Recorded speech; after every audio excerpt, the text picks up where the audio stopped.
Hai semua, nama saya Cikgu Shirley dan dalam video ini, Cikgu akan membincangkan kertas percubaan matematik bagi Negeri Pahang 2021 bagi kertas 1, soalan 1 hingga 10. Dah bersedia? Jom kita mulakan. Mari kita lihat soalan pertama. Ungkapkan 4763.5 dalam bentuk piawai. Jadi piawai, bentuk piawai ialah standard form. Maksudnya jawapan kamu mesti dalam bentuk A darab dengan 10 kuasa N. Dan A ni mesti di antara 0 hingga 10. Tidak termasuk 0 dan 10. Maksudnya A tu dari 1 hingga 9.99999 dan seterusnya. Okey, jadi mari kita lihat soalan sekali lagi. Dia kata 4763.5. Jadi kalau kita nak tukar kepada bentuk piawai, okey, titik perpuluhan ni mesti digerakkan sebelah kiri sebanyak 1, 2 dan 3 kali. Okey, untuk dapat 4.763 5. Kemudian kalau kita gerak 3 kali ke sebelah kiri, maksudnya kita perlu darab 10 kuasa 3. Okey, mari kita lihat pilihan jawapan. Okey, A, B, C, D, jawapan ialah C. Mari kita lihat soalan kedua. Suzy mempunyai 463 kg tepung. Dia menggunakan 55% daripada tepung itu untuk membuat kek. Bagi tepung itu dibahagikan sama banyak ke dalam 4 beg. Cari jisim dalam gram tepung dalam setiap beg. Okey, jadi di sini dia kata baki tepung dibahagikan. Jadi baki, kita perlu cari berapa baki. Okey, jadi kalau 55% tepung digunakan, maksudnya baki ialah berapa? Baki peratus ialah, okey, kita cari dulu ya, 100% tolak dengan 55%, kita akan dapat berapa peratus? 45% kan? Okey, jadi inilah baki. Okey, kalau baki dalam kg, okey, iaitu 45% daripada jumlah tepung berapa? 463 kg kan? Okey, darab dengan 463 kg. Okey, yang ni ialah 208.35 kg. Okey, guna kalkulator. Okey, kemudian kita perlu bahagi dengan 4 kerana dia kata dibahagikan sama banyak ke dalam 4 beg. Nampak tak? 4 beg. Okey. Jadi baki ni kita bahagi 4 ya.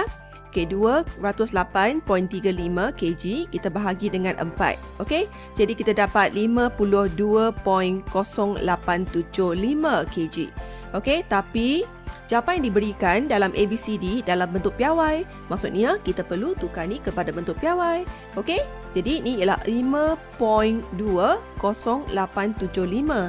Jadi ni kita perlu pindah satu tempat ke sebelah kiri ya. Titik perpuluhan ni kita perlu gerak ya.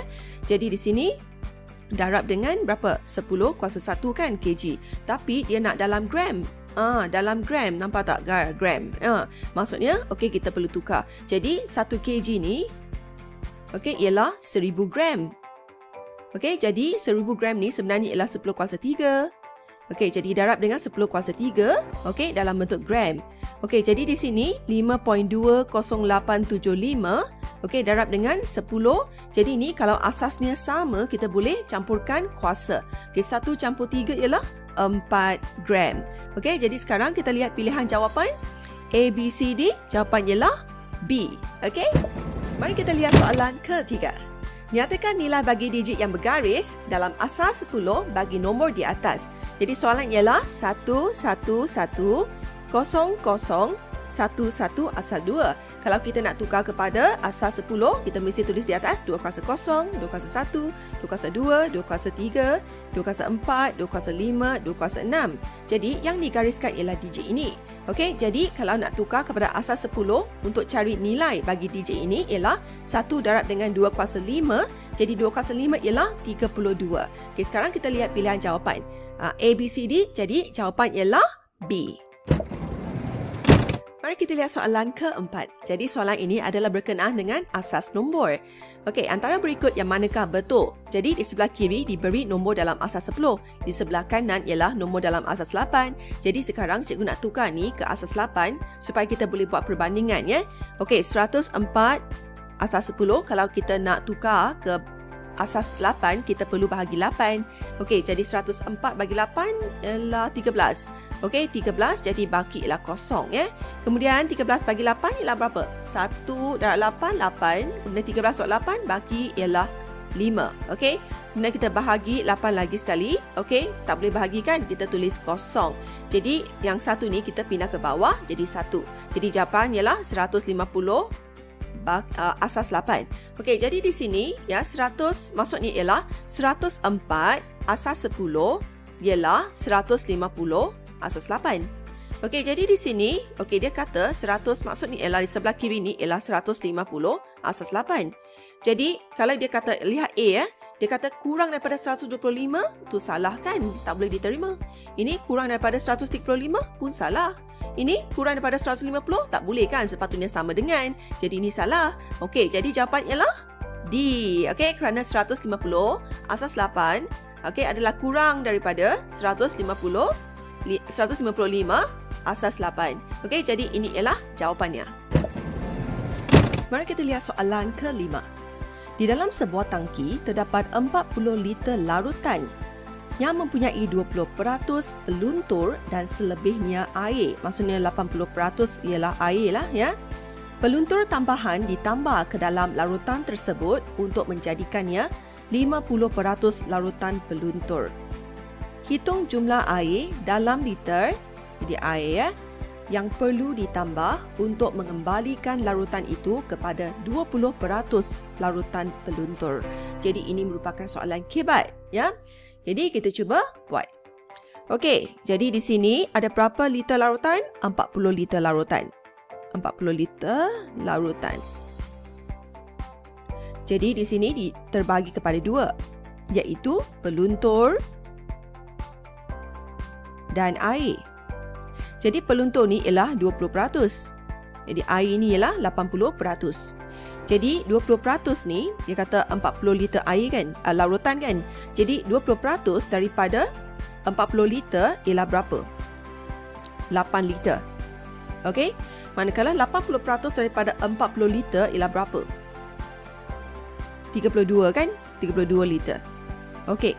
Jadi di sini, okey, dia kata peluntur tambahan ditambah ke dalam larutan tersebut untuk menjadikannya 50%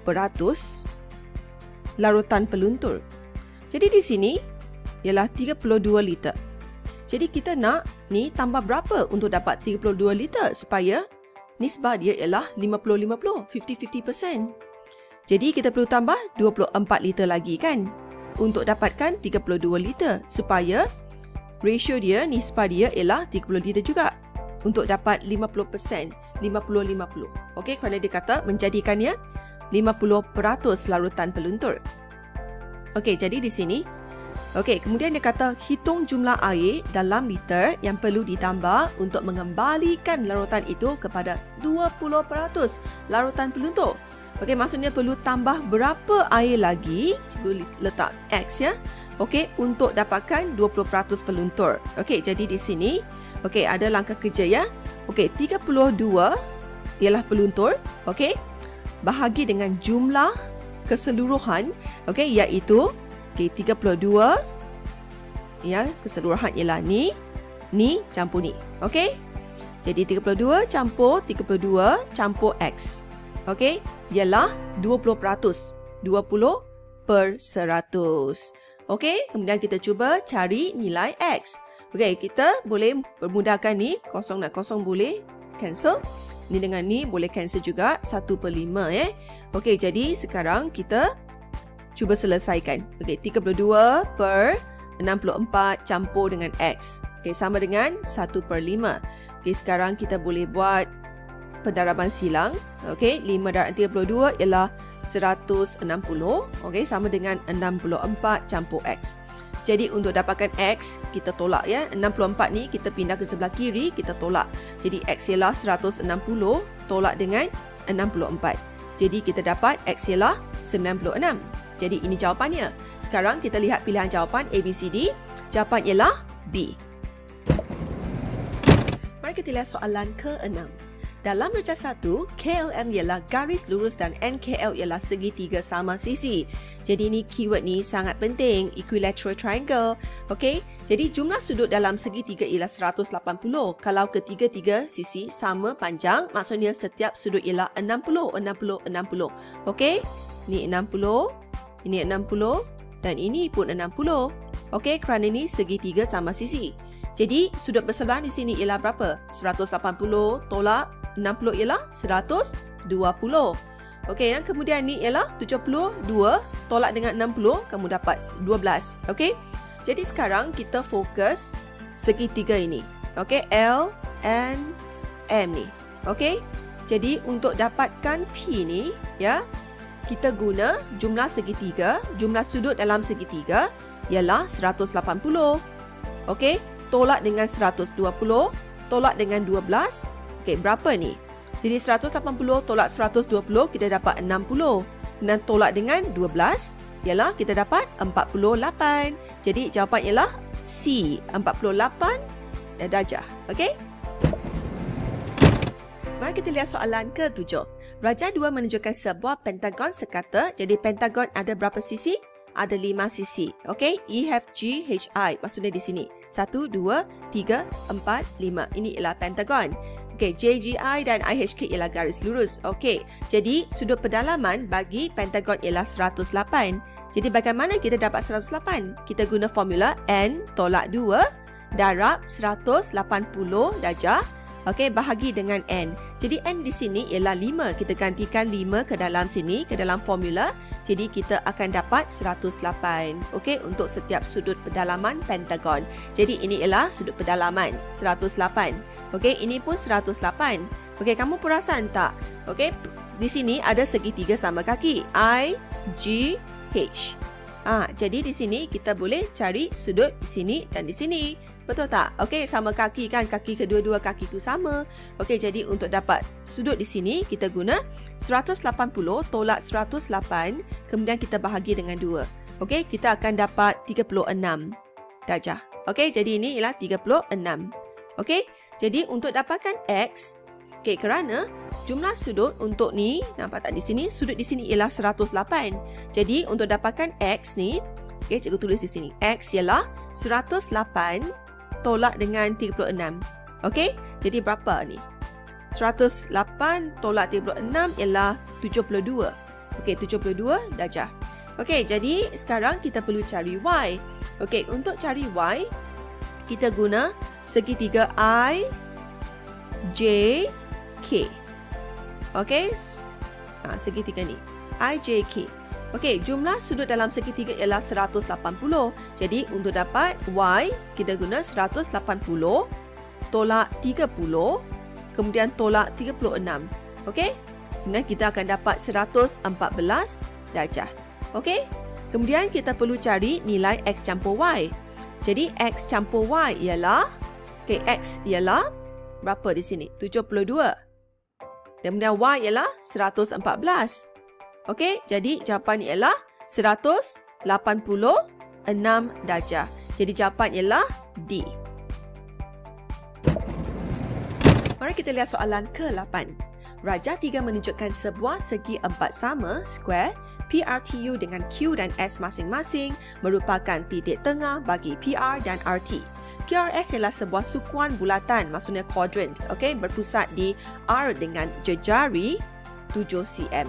Jadi di sini kita dapat jejari ialah 7 cm. Ni penting. Okey, dan sukuan bulatan quadrant. Maksudnya suku daripada seluruh bulatan ya.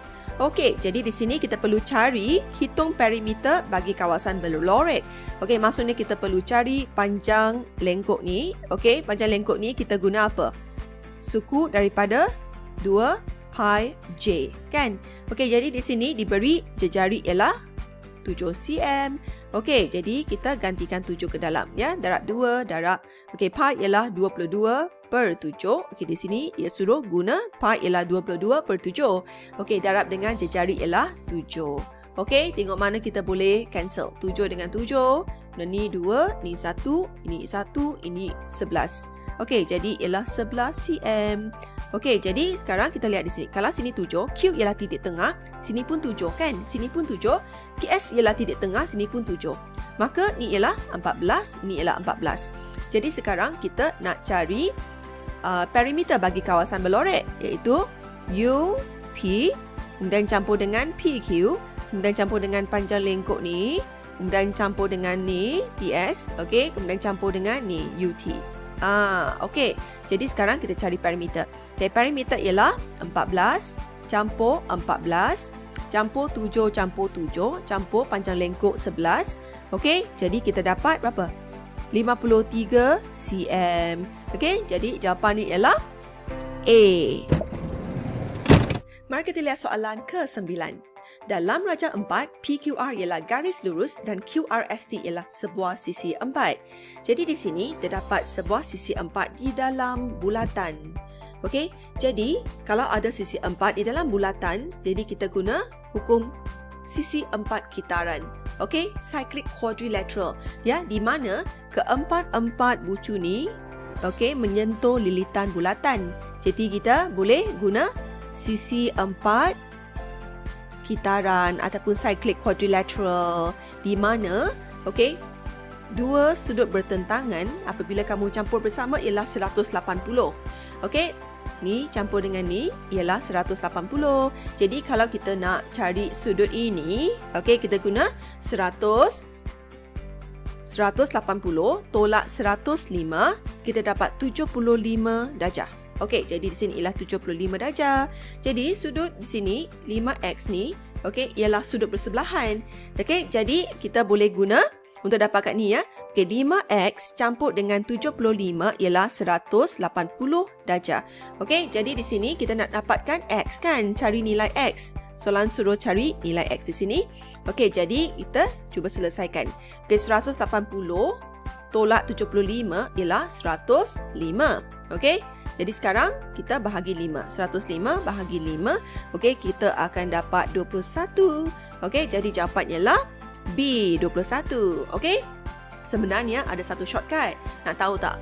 Okey, shortcut ialah okey, yang ni, sudut ni, okey, sama dengan sudut ni. Okey, jadi kita boleh terus tulis 5x. Okey, alternative way, ya. 5x sama dengan 105. Okey, jadi x ialah 105 bahagi 5, dialah 21. Okey, jawapan yang sama dengan tadi. Okey? Mari kita lihat soalan ke-10. Dalam rajah 5, EF ialah garis lurus. Jadi EF ni ialah paksi pantulan. Okey, jadi dia kata antara titik A, B, C dan D, yang manakah image bagi titik R di bawah pantulan pada garis EF. Okey, jadi kita cuba gabung, kita cuba cantumkan, okey, R dengan A, R dengan B, R dengan C dan R dengan D. Okey, di mana R dengan D, okey, ini ialah D ialah image bagi R. Okey, kita lihat di sini. Okey, jadi jarak ni dengan jarak ini sama dan juga ini ialah garis serenjang. Okey, ini ialah garis serenjang, ya. Okey, jadi jawapan ialah D. Okey, D. Sekian saja video untuk kali ini. Ingat tonton video cikgu yang seterusnya, iaitu soalan 11 hingga 20 akan datang tidak lama lagi. Bye-bye.